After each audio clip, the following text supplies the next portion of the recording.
Kandahar is the biggest NATO base in the world. With £1 billion worth of hardware and 14,000 people behind the fence, it needs to be protected. And that's down to the RAF regiment, the infantry of the Royal Air Force.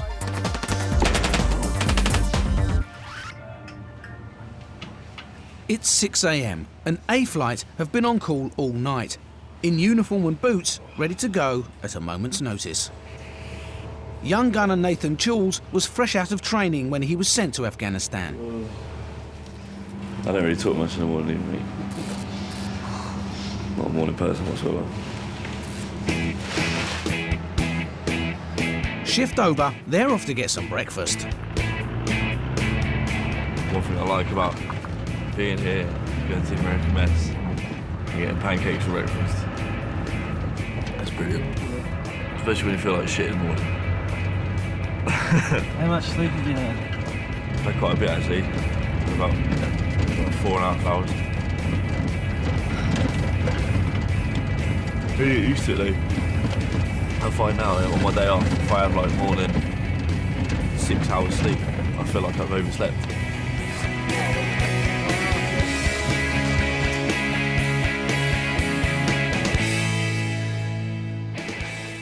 4 months ago, Choules' squadron were getting ready to leave the UK. Lads, get your dog tags on. He'd never been abroad before. It's my first holiday, going to Afghanistan. It's going to be brilliant. His boss, Sergeant Bennett Jones, had to keep a close eye on all the brand new recruits.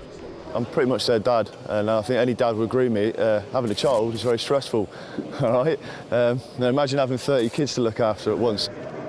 It's a massive learning curve for them, and you'll see the difference from now to the end of the tour, massively grown-up people. Get on the bus now, all right? Jonesy was about to become a dad for real, leaving behind his fiancée Lucy, who was pregnant with their first baby. It's just a bit nerve-wracking now because I'm not going to see him until he gets back after the baby's born, so scary, I suppose.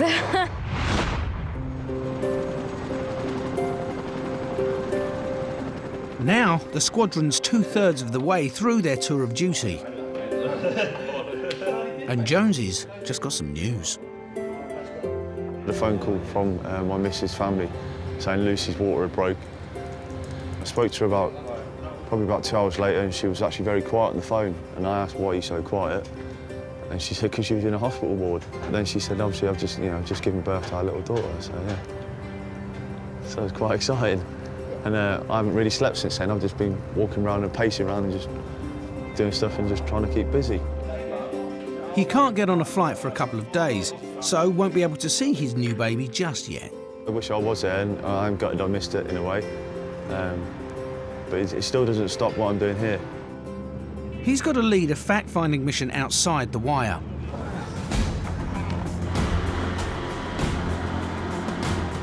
He and his lads get kitted up for a 2-day patrol.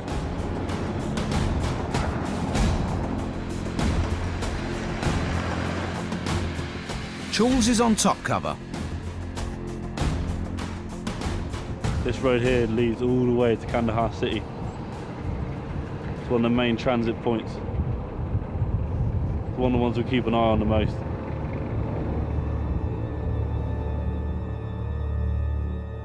This is one of the most dangerous roads in Afghanistan. If we go past someone, we'll make sure they've stopped and on the side of the road. Because you never know what they got in there. If the drivers don't stop, they get a warning. We didn't fire at them, we just fired it into a bit of dead ground beside them. The regiment finds some suspicious holes by the side of the road. Improvised explosive devices, or IEDs, are one of the regiment's biggest threats. 5 of the squadron have already been injured by these roadside bombs. There was 3 holes, even they spread apart. They plant IEDs and holes in them. They dig in and dig them in. It's something we look for, keep an eye on it. This time, the holes are empty. They continue their journey. But there's a taxi that isn't stopping as it should. I don't like vehicles follow me at that distance. any driver could be a suicide bomber. They can blow up at any time. We would like to keep them at 100 metres. It's fucking stupid. It pisses me off. It's like they've got nothing better to do with it, like, apart from end it. I would love to know how they think, I really would. Just know why they just want to kill us. The suspect vehicle stops to let the regiment pass. But the stress is getting to Choules. It does drain you mentally, and emotionally, and physically.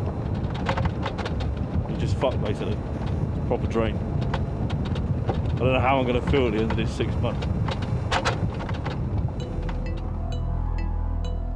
The convoy's heading to a summer house belonging to the brother of the Afghan president.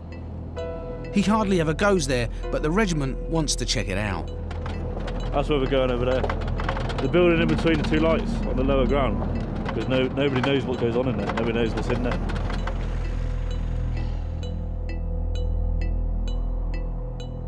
That compound is within our area of responsibility. So even though it's pretty much owned by, President Karzai's brother, we still need to know about it. We will try diplomatically gaining access. Just get in there, take pictures of the place. Got to get information on stuff like the security force, how many people they have in there at certain times, all the usual pertinent questions.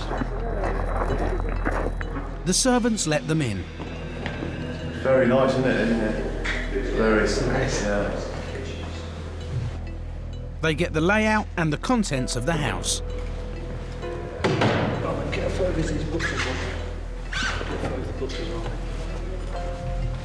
He's got his AP there.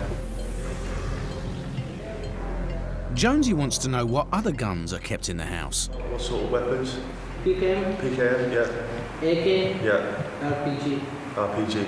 And they keep all them here, do they? Yes. When he comes here, does he bring his own security force with him? More people, like bodyguards and... Yes. Thank you. Okay, mate. Nothing seriously dodgy in there. There was one room that was locked. That's his sleeping quarters. I haven't got the authority to, obviously break into him because I'm not doing an actual search. It's just a normal rich person's house within the area. Last night on Kandahar Air Base, there was a rocket attack. It hit the main airstrip. Although no one was injured, a C-130 Hercules was damaged. Herc pilot Chris Phillips, better known as Chap, has come to have a look. There was a big gash in there where a piece of shrapnel had gone straight through the fuselage and into the cargo compartment. The window up there has taken an impact. And then there's two more big holes in the wing. We're very lucky that we didn't get other aircraft damaged because obviously they're all on a line. The Hercules is the main aeroplane for transporting troops and supplies around Afghanistan. There are only 4 out here, so they can't afford to be one Herc down. I noticed the major damage to the front of the fuselage is already being fixed. Well, from what I gather, they're doing a scab patch repair. They're going to blend the damage out by the side of the screen and replace the screen. The bodywork expert's got to be careful where he points his drill. As you can see, the repair is right behind the main air conditioning unit for the whole of the aircraft. So pretty dark in there, and access is pretty difficult, to be honest. You gonna put it straight down on the stand, yeah? Yeah. The shrapnel's ripped straight through the wing and into the internal piping for cabin pressure. Whole leading edge? Yeah. We were quite lucky with the fact that there was no one at the aircraft. So easily it could have been a crew crewing in, it could have been the engineers working on it, and then we'd be in a different situation. The attack was a near miss for the RAF's movers, who load the planes with cargo.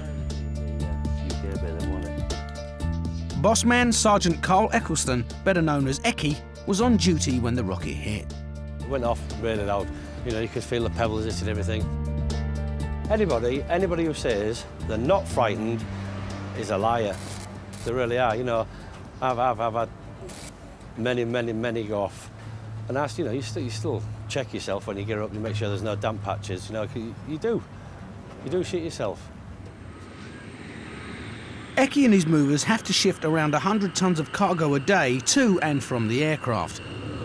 They work for all the different NATO forces based here. With one Hercules down, the cargo's now piling up on the runway. All right, and how much does it weigh? Right, and that was coming from Bastion, was it? I'll be honest with you, mate, everybody's kit is a priority one, mate. It's a logistics nightmare and gets even more tricky when one of the bosses higher up the chain tries to call in a favour. You've got a rank structure within the forces, and a lot of people will try and use that. All right, they'll come on the phone straight away, and it's kind of, you know, right, I need this, I'm so I need this, we're doing that, you will do that.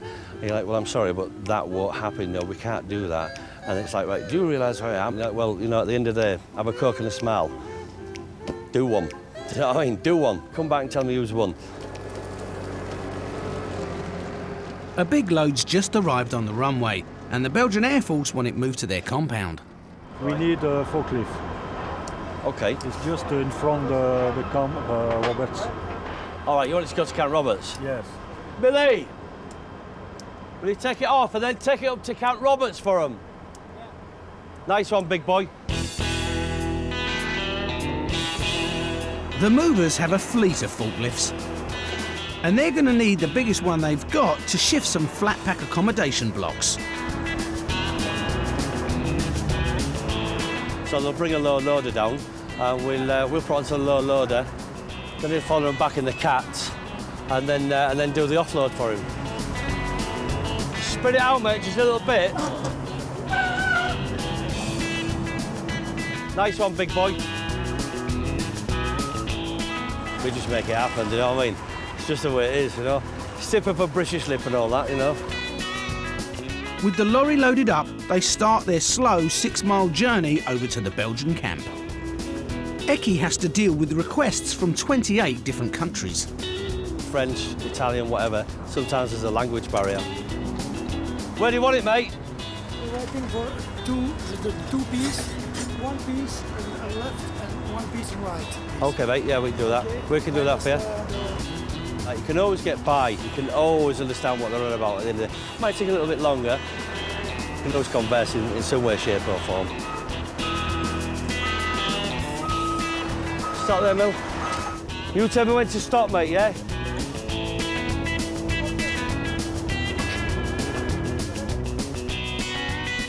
Nice one, big boy. Yes, good. Very nice. It's a good service. In typical Belgian fashion, they offer the movers a beer. We can't drink beer. Belgian beer.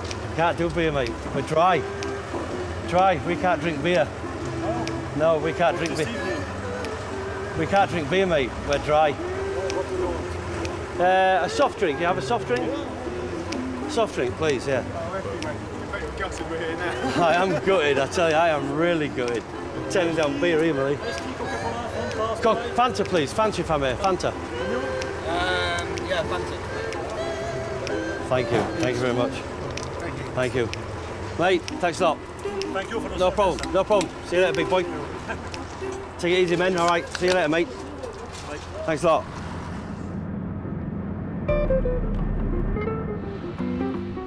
All the supplies that are flown into the base are stored in warehouses. Everything the troops need in Afghanistan, from uniforms to ration packs. NATO employs 100 Gurkhas to run this part of the operation. Corporal Yogi Limbu is one of the supervisors. When we pack it, we check it again. Yeah. We check it again so that the guys get right quantity, not Exactly more, the right, not less. Yeah, spot on. He's got to make sure his team's got the right order for a delivery that's going out on the next Hercules. We have everything here for about 8,000 soldiers. Clothing kit, boots, jacket, trousers, safety jackets, camel pack, inner thermals, everything here basically. Jay Frost is Yogi's boss. So is all of this going to Lashkar? Yeah, most of them are going to Lashkar. Yeah. Okay. Well, the best way that I've managed to get my head around it is to think of the place a bit like the Amazon warehouse, or perhaps, you know, somewhere like Argos. If a shopper comes into the store, that kit will be sorted and placed into a lane for them. The Gurkhas are dedicated soldiers in the combat zone, and their work ethic's just the same in the warehouse. They work together, very, very close-knit teams, and sort of second-guess each other a lot more. I'm not saying that British soldiers can't do that, but Gurkhas more so. Even though we are working inside a fence, we work for the guys in the outside, so we are giving our best to support them.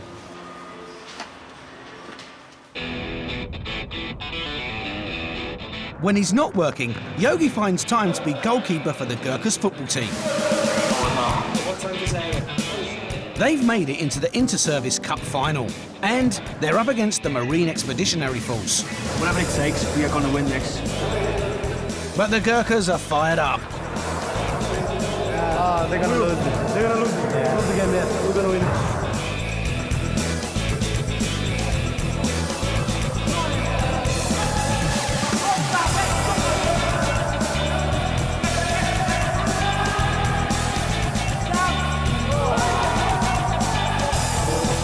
The Gurkhas have got a reputation for being tough as nails, both off and on the pitch.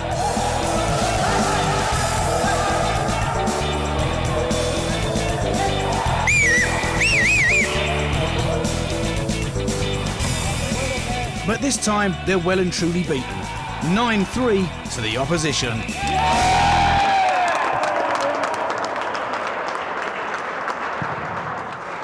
But Yogi's philosophical about the defeat. Yes! To get in the final, you have to win each and every single matches, so it was hard to get there. But we did well, I think, yeah. Back at the runway, pilot Chap has come to visit the injured Hercules and finds it's all fixed up and ready to go again. It's the time, really, that's impressed me. I thought this was going to be out for a long while, and yet here we are. So they've replaced all the glass, resealed it, fixed the wing on the inside there where the shrapnel went through the leading edge. There were 2 big cuts in the fuselage. I wouldn't be surprised if this aircraft spends the rest of its life flying with these 2 little panels on. It'll have its own war story. The Herc crew's next mission is to make a delivery to the front line. But just when they thought it was good to go, they found another problem. One of the tyres was quite worn, so the last thing we need is a blowout on landing. We'll get it changed here. It'll only take 45 minutes. This is no mean feat when your tyre weighs over 30 stone and you're jacking up a 50-ton plane. But it's not a job for a pilot. I'm going to have a cup of tea. And then I'll come out and obviously inspire them, a bit of morale. Over to the loadies.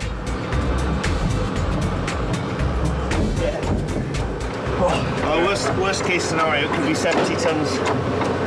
It's not quite that heavy today.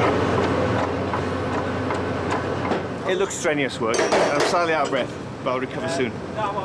It's just the jack up bit. Obviously the wheel, weighs a couple hundred kilos itself, but it's all about technique. In true pilot fashion, we just pitch up, cup of tea, bacon roll. Everything all right? Yeah, great work. Bit of motivation. The RAF's movers arrive with the Herc's load, a spare engine for a stranded Chinook that's broken down at a forward operating base. This is the engine and some other bits and bobs. Assorted freight. Hard, keep going. Joe, the Herc loadie, guides it on board. It's got to be straight. If it's not straight, it'll just jam and you'll never get it on. So we're going to load this one onto the main floor, then a baggage pallet onto the ramp here, and hopefully we'll be gone.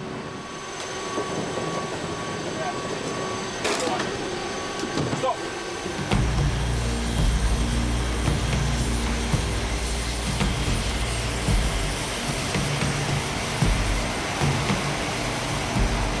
Now we're way late, we'll see. Very follow me through.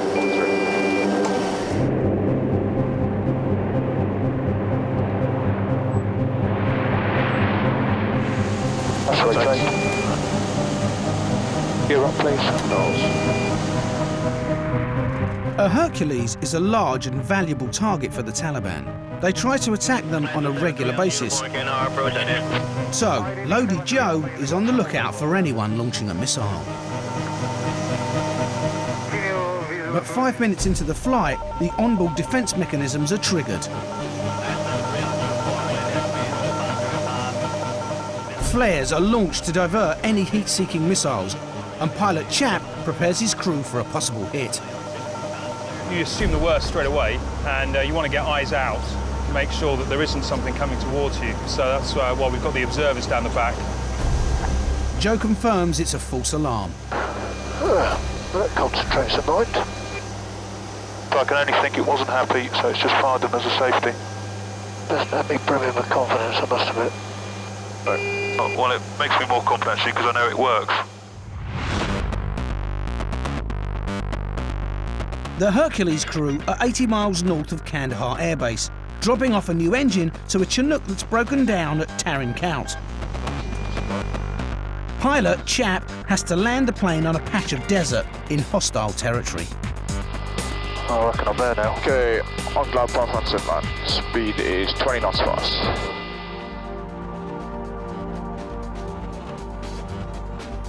The strip is rough ground that's been demined, cleared of debris and rolled. It's quarter of the length of a normal runway, so Chap's got to land right at the front in a marked out area the size of a tennis court. Speed's 7 knots fast. The big difference with the strip is we have to ensure, because it's shorter, it's narrower, that we land when we need to land. If you bounce, you've got to go around. And believe it or not, a big aircraft like this, you can actually bounce it. 80 feet. 40. 20.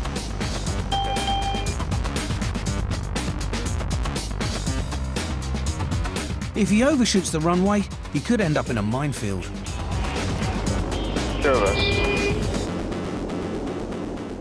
He slams on the brakes and puts the engines into reverse.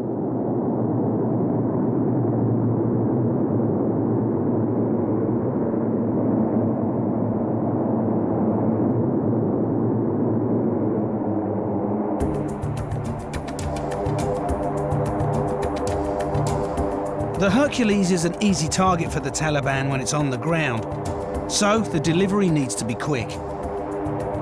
Looking at the next step ahead, and I'm thinking about where I'm going to park. Okay, 30 knots, speed's under control.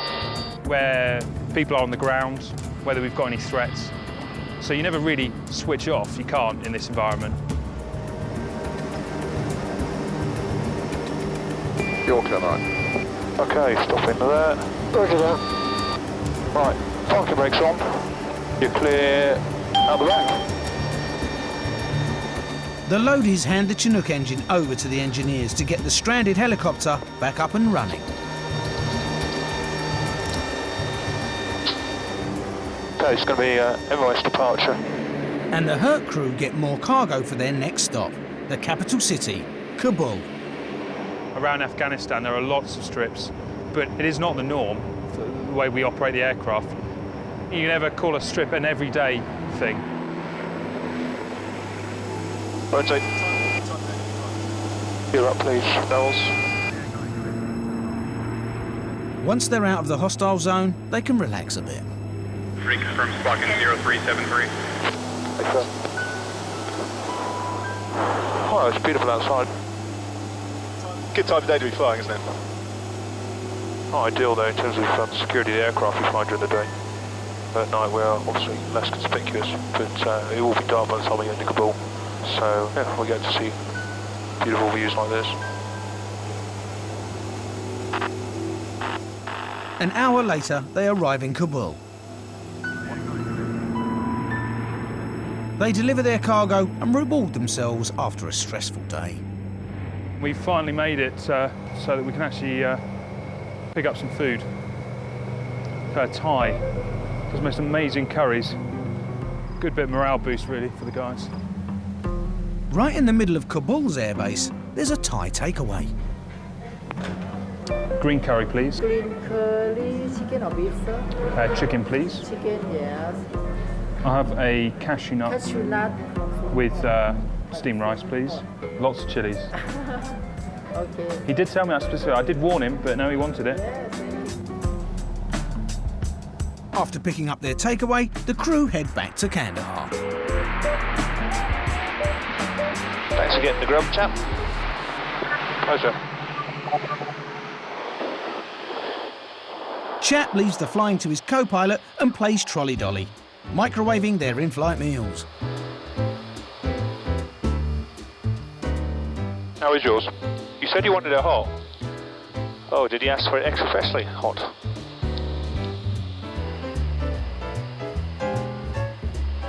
It's hot. Is it actually consumable, though? Yeah, it's actually very tasty. Yeah. Gentlemen, down the back, do you want anything? To round off a perfect dinner, coffee's all round.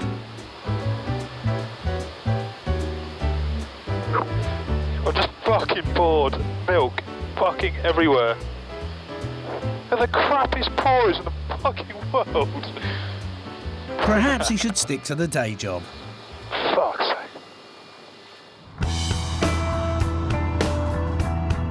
On a busy airbase, there are plenty of everyday hazards that could injure the troops and civilians living here. So there are strict rules that need to be enforced, and one man is in charge of this. The RAF's head of safety, squadron leader Steve O'Neill. Well, they started calling me Safety Steve, because obviously Chief of Safety. Do you want a brew, Carl? Oh, I thought you'd never ask. Coming up, mate. Coming up. One of my key personnel is Warrant Officer Carl Dowdell, who I call Careful Carl. Now, he's the explosive safety expert. That's one of Carl's wife's. Actually, they're my sister-in-law's Oh, biscuits. I beg you, I thought it was the wife. They're rock hard, and they are the new SAS of biscuits for dunking. They cause you dental damage. Again! Tip me again! Safety Steve and Careful Carl are off to inspect the base. Their first stop, the rubbish tip, where locals are employed by a private contractor to sort through 60 tonnes of rubbish a day. I must admit, they do a fantastic job. And they all do it with a smile on their face, which I don't know where else you would get that. I don't think you'd find it anywhere in Britain, that's for sure, but No, it's not something I'd like to do. The rubbish is put into separate piles. Food gets buried, paper and cardboard's burnt, plastic goes into a toxic waste unit, and there's one special burn pit. As well as medical waste, we actually do cremations for military dogs. Okay. We cremated one last week that was awarded 2 medals. And the soldiers come back and collect the ashes. Right. And ship it back to the States. And that would just be for the military dogs, you know, the wild military dogs. So the wild dogs we put in the big burners. In the pit of Hades. Yeah. Okay. Exactly. And, well, I guess these dogs were considered soldiers, right? Yeah, I don't know how the US is. I'm sure it's the same as us, but our dogs in the Royal Air Force are called airmen. You know, air dogs. I beg your pardon. Steve and Carl's next job is to collect ammunition that's been dumped by the troops coming back to base. The soldiers aren't allowed to carry any live bullets or grenades on them unless they're on duty. So there are ammo bins around the camp, and they fill up pretty quickly. Let's see what goodies we've got. Let's have a little look. Lovely jubbly. So we've got about 3 or 4 days worth in here. Lots of Eastern European ammunition. I feel like a Mexican bandit with this amount of ammo. My job today is to dispose of all this unserviceable munitions. If the coalition forces, we're going to use the ammunition that we have in here. It might not work because it has an old shelf life. So we blow it up and take it off the street so the enemy can't use it.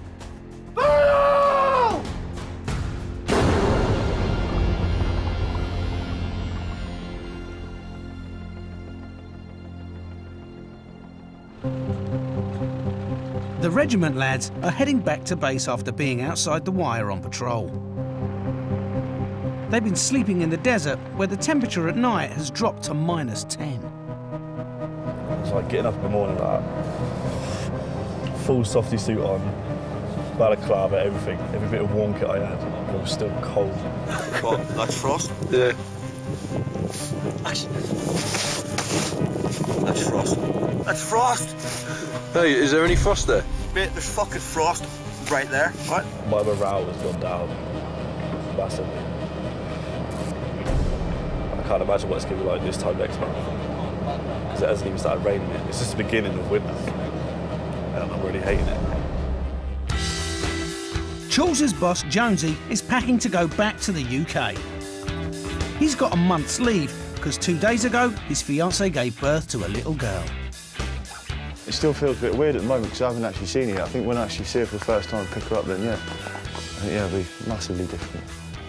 So yeah, I'm looking forward to that one.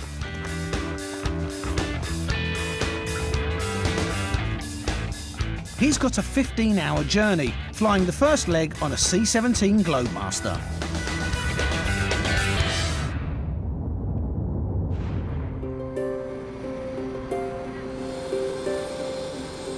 At RAF Brize Norton in Oxfordshire, a TriStar touches down.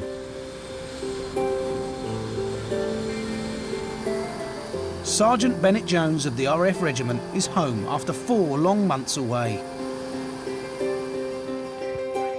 And he's about to be reunited with his fiancée Lucy and meet his week-old daughter Maisie for the very first time.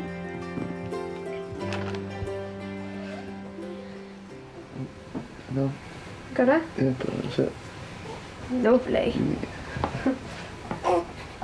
The first time I picked her up was actually quite scary, in all honesty, because she just feels really delicate and I was just a bit like uneasy and on edge, you know, thinking, am I doing it right, am I holding it right, or...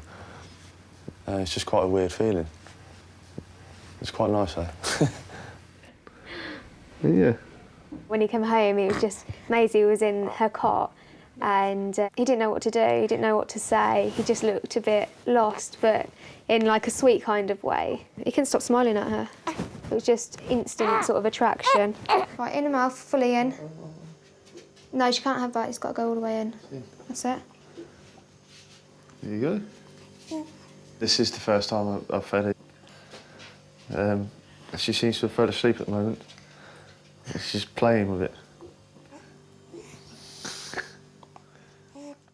Being home from a war zone means a big adjustment for Jonesy and Lucy. After seeing the stuff he sees, it's a bit, I don't know, traumatic for him really in a sense. So I don't think he likes to say much about it. And then I feel like I missed out on his life, so I get a bit with him. So it feels like he's changed, but then I suppose I feel like I've changed to him because we spent so much time apart. Stop at me there. In a month's time, he'll be back in Afghanistan and Lucy and Maisie will be on their own again. Bennett's got so much at stake at home. You know, if anything happens, we're going to be just lost, you know. That's the only word. It's just a bit lost without him. Jones is happy to be with his family, but he can't help but think about his squadron 4,000 miles away in Kandahar. Even though I was leaving for a good reason, obviously, to come back and meet my daughter and that, it still felt rough leaving them behind. I mean, I'm still worried now. I still go on the internet so I can have a quick chat with them, just to make sure they're all right. But I can honestly say, I think if something did happen out there to any of them, I'd be trying to get back out there. One squadron's got another 2 months to serve in Afghanistan. 21-year-old gunner Nathan Charles started his tour with such high hopes. It is the best job in the world. I'd even recommend it to my own mother. That's how confident I am about this job. He and his mates trained hard to do a difficult job. Lads, if you put your knees down, you owe me $1. 1, 2. Now they've patrolled hostile territory in both 40-degree heat and freezing conditions, day and night, constantly on the lookout for an invisible enemy. Basically, someone's signalling that they know what we're doing, basically. Nathan Charles got to see the real Afghanistan. Makes you think that your house at home isn't that really that bad. Look what these people live in. Horrendous. Does make you think. And with 5 of his mates wounded at the hands of the Taliban, the reality of war has taken its toll. I can't wait to get home. I really can't wait to get home. I'm actually counting down the days. Because mentally, it fucks you up. I feel like I've aged like fucking 20 years since I've been out here. Charles's squadron will eventually be replaced by the Queen's Colour Squadron. But with no end to the war in sight, Kandahar Air Base will continue to grow. And NATO's presence will remain in Afghanistan.